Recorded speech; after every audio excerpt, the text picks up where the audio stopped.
another So episode. go ahead and ask Tom all the things that you tried to ask before we got started, which ruins the whole spontaneity of the whole stupid show that we're trying to do. All right. Now ask him. Let me intro the show. Okay. Welcome to Stand Up Memories, everybody. I'm Peter Bales. This is Jackie the Joke Man Martling, and we have a great guest. I mean, a great guest, a very well-known. Maybe the most unique background of all the shows we've done. This is Tom Cotter, ladies and gentlemen. This is Tom Cotter. Thank you for being here, Tom. Comedian, coming to us from Florida with a background where he is essentially an angel with a halo over his head. Very ironic, given his own personal behavior over the years. True. And an angel with a baseball cap on. With a baseball cap on. Yeah, I have not showered today. I'm trying to spare your viewers the joy of seeing that. We can understand that. Well, thank you for doing the show. We appreciate it. And what? Jackie, go ahead. The whole thing about his wife and the whole. His wife is also Carrie Louise, a terrific stand-up comedian. We're going to have her on in the future, and she'll be able to rebut everything that Tom says in today's show. And no, you're going to tell him the whole thing about having the people write in whether they liked him or her better. Yeah. Write in who is the better guest. Because if we can do anything to undermine your marriage, Tom, we will. I'm sure he's totally capable of doing it himself. I am. Right. We're all good at that. Now, I've worked with Tom many times. He's got a unique act that is also unstealable because it's his style. There's nobody with his style. And you're so successful, and you have a great family with kids. And you're busy, man. You travel. That's a challenge with a family, right? Let's start there. It was when they were really little, the kids. When I used to do cruises, I was on cruise ships for 8 years, and I would pack the night before, and I would put my big duffel bag or my rollerboard by the door because I was at a coma in the morning and I had an early morning flight, so I just wanted to get up, grab my bag, and leave. And the kids, the twins, were like 3, and they'd see my bag by the door, and they already processed that meant Dad's out of town for a week. And so they'd sit on the bag and scream, and it was very unfortunate. I had to hide the bag. But wait a minute. Now, when you say a week, do you mean a week? You weren't one of those guys that went out for like a Minervini type. Richie Minervini is another comic who goes for 8 weeks, 12 weeks. You go for a week and come home. Perish the thought of that. Yeah, and a week was enough, Jackie. A week was too long already. I went with one time. I went with Minervini, and I think we circled the Bermuda, and I was ready to kill myself, and that's just being with Richie, let alone the cruise. No, but seriously, it's it's a little. I'm sure you're well taken care of, but back then, like 30 years ago, we're the one we did, the dancers in the show slept in hammocks. They were in hammocks, and it seemed like it was the engine room. I'm like, hey, I'm in show business. You know what I mean? All right. Well, Tom is on classy ships. Can we? But you know what? Hammocks. I understand that, but I've always said the same thing. You go to do a gig, Zanies in Nashville, and you get low rent hotel, motel. But then you get to where you're doing really well, and all of a sudden you're staying at the Four Seasons. It's a bed and a TV. You're still away from home. You're away from everybody. It all boils down to a bed and TV, if you can handle that or not, I've never been a diva. I'll stay anywhere. I used to live in a fraternity in college, so I can sleep anywhere, anytime. I don't need accommodations, just as you say, Jackie, a bed and a TV and a shower. That's all I really need. I'm low maintenance. And on the ships, some of the lines you would sleep in the crew area, like you were a rented servant. And then sometimes you get a guest cabin, which is much nicer. So obviously I prefer the latter, but back then I would take anything. I'd take a rowboat. It's a roll of the dice, right? You're not sure what, Yeah, depending on the line and everything. And I'm glad I'm not on them anymore, to be honest with you. Okay, now, where did you go to college? I went to Denison University, which is in Granville, Ohio. Denison University, another comedian. Have you heard of that? Yes, it's a big school. Joe Bolster, I believe. Joe Bolster is not only a Denison alum, but he's in the Athletic Hall of Fame. He's quite a gifted runner as well as He a is. A long He distance is. runner, right? Joe Bolster Yeah, used to run long distance. He's a great comedian, by the way, folks. He used to run with me in Riverside Park. I used to die. And You Joe, used to run? machine. I never you know have that. no idea what an athlete I am. No, neither do you. You were a runner? I used to. Did you run on the Locust Valley track team? Actually, I was in the library club. But Yeah, that's you another know. story. Yeah, I can see Now, you. we The have guests. exercise you got was moving the chess pieces. Now, where did you start?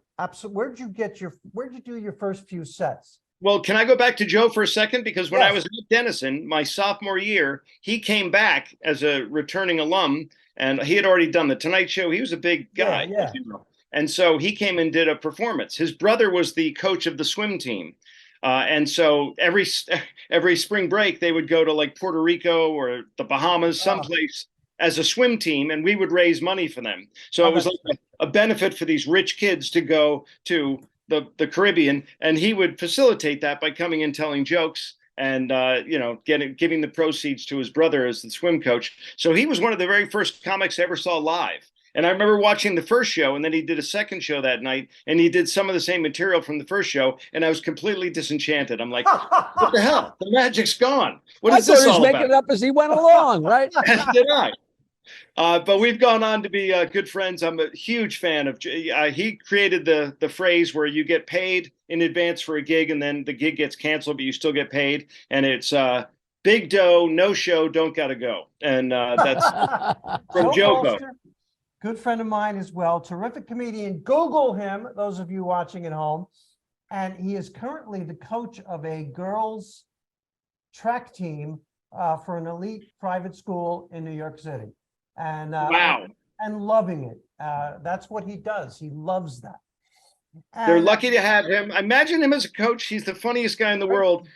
We did a NASCAR thing years ago where you had to do the Winston Cup thing, and I had to talk to the drivers. I had never met the drivers before, so I was nervous as hell. And he kept sliding index cards on the podium in front of me with just disturbingly horrible things to make me act for no reason in front of these meathead redneck drivers. And I was like, Joe, I'm going to kill you. But he's just the funniest guy and such a pleasant guy off stage too. Big fan. Yeah, whoever character. thought that sliding index cards in front of somebody would be a workable thing to do to make them more funny? Whoever thought that? Where do you think I got the idea? From Bolster and Tom Cotter. No, wait, when we first started out way back, like in the days of probably before you, the days of the Rainy Night House and things like that. I don't know if we used to write crazy notes and send them up because it could be an announcement that, call home because the babysitter's dead or something. Yeah. And, and we'd write the most horrible stuff. And the idea was to try and screw up the guy on stage. But that lasted what, like a year or two? Yeah. And that died out. But God, that was, it was the only thing that was fun about those horrible shows, Oh, yeah.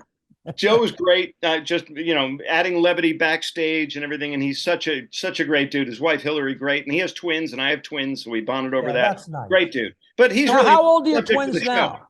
My twins are in college now. They're sophomores at University of Rhode Island. All right. Wow. Boy and girl, boy. 2 boys. But we don't, you can't judge someone's gender now, as you know, Jackie.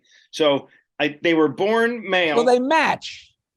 Yeah. Can you say that? They identify as tall black women because they don't like white privilege and they want reparations. So it's going to work out for them.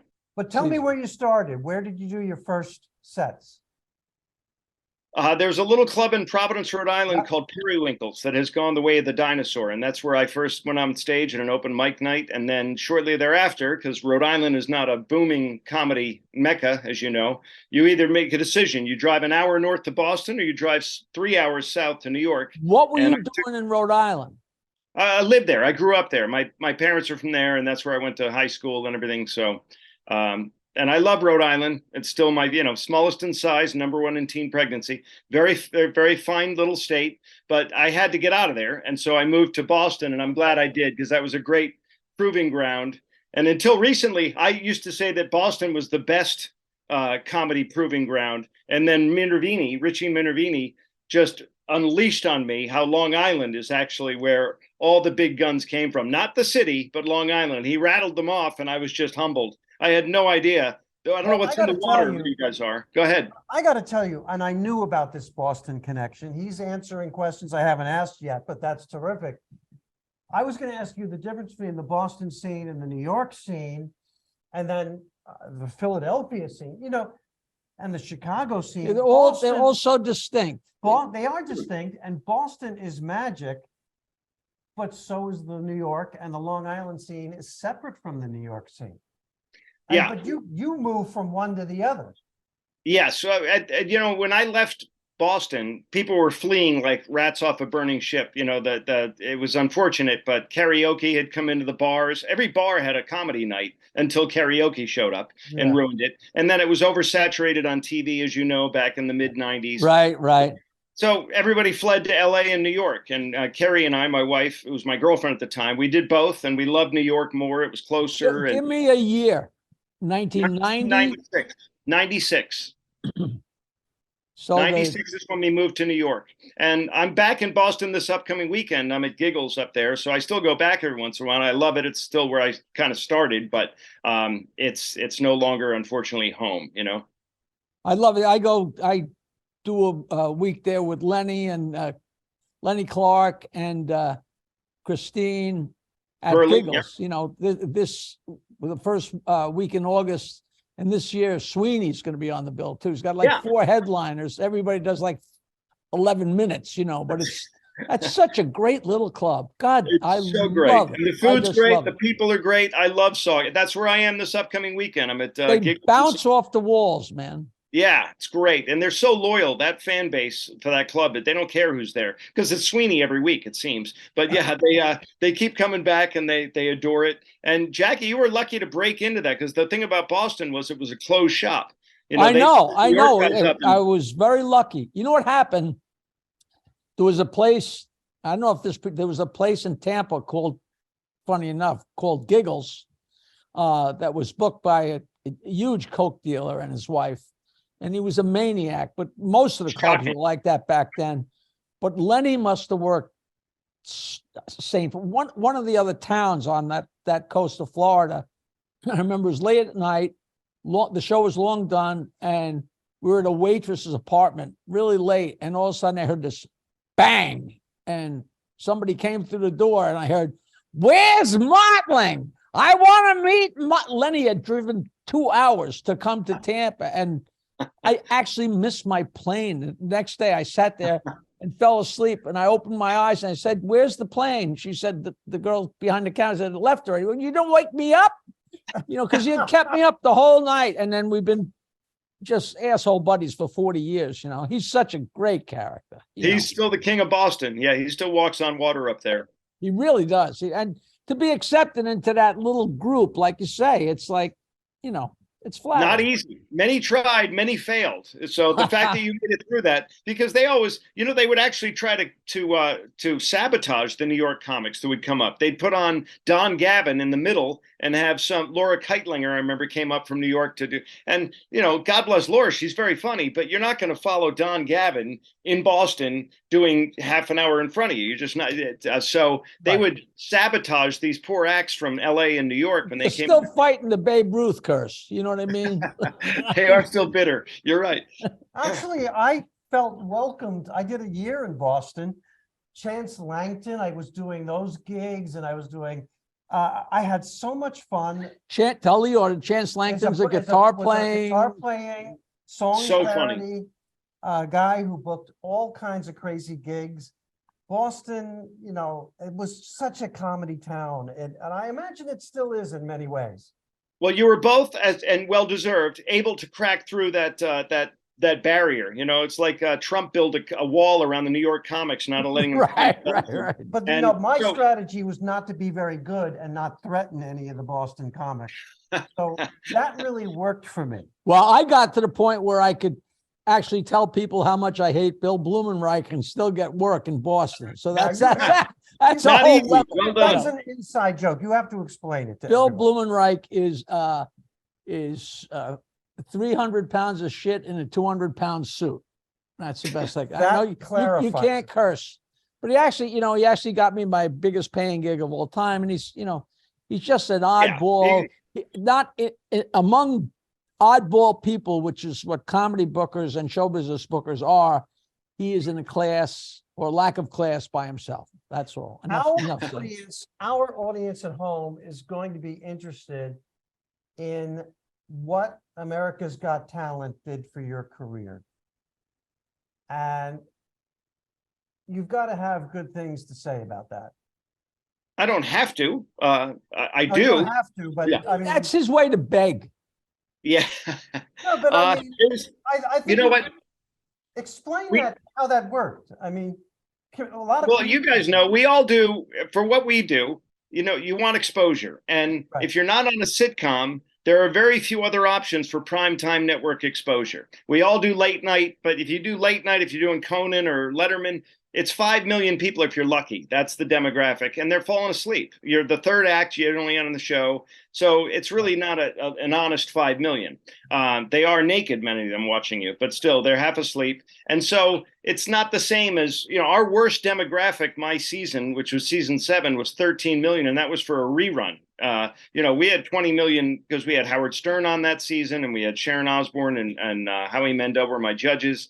Nick Cannon was the host, and so the numbers were through the roof. Plus, that same summer, the Olympics were on NBC that summer, so there was a lot of cross promotion. So I get very lucky to be on the show that season. Just a great, perfect storm, and it's been great. That following is so loyal. The people who love that show are very, very loyal to the people who are on the show. So thank God it's still, moving the needle. And they've been kind enough to have me come back. I've been back a bunch of times. Those people just keep buying tickets, thank God. And so it's a positive. It's all positive. I mean, I don't have much negative to say about it. Good. I mean, it elevated your career, your money, your bookings. What could possibly have been negative about Well, it? I mean, you were runner-up. Yes. Who did you lose to again? I think Peter Bales, who I lost to. You're going to humiliate me, and I will allow you to do Don't that. say who I did came you in lose second to. to a dog act. Came out above you. Did you hear what he said? Say it again. Who'd you lose to? I was the top human finisher my season, but I lost to a dog act. I was the only dog act that's ever won that show, beat me that season. So I'll get over it. You don't follow children and you don't follow dogs. Don't you read the books? Who said that? W.C. Fields famously said that. Could not have been more accurate. Dog act? Yeah. Well, the dog didn't tell jokes. Well, it was 23 dogs, first of all, so it was unfair. Second of all, many of them are dead now, so I feel like I won the long one. But I got to tell you how I didn't know that. This is so funny. Yeah, well, funny to you, perhaps. But it's still, when you come in second to a dog act, you do feel like number 2, and I will get over it one day. But it still hurts a little bit. I called the home the other day, and I said to my wife, "What's the weather up in New York?" And she said, "It's raining cats and talent show champions." Which I love that. That's a great. That's so funny that you came in number 2, and with 23 dogs running around, there must have been plenty of number 2. And the problem was some of the dogs had tighter setups than Tom did. That just keeps writing its, man. The stories like that and the stories of Star Search and the things that happen to people. The story of John Mulrooney, who was on Star Search and he was hysterical, by the way. I love Mulrooney. Yeah, competing against Rosie O'Donnell.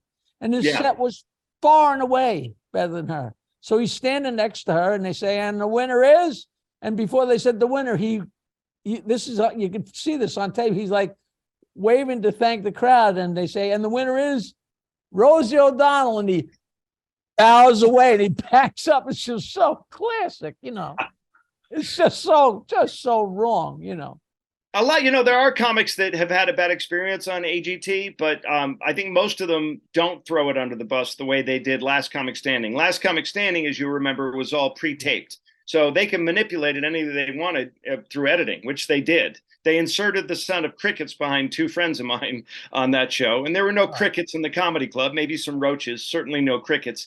Everybody said that Star Search was absolutely, totally on the up and up and up.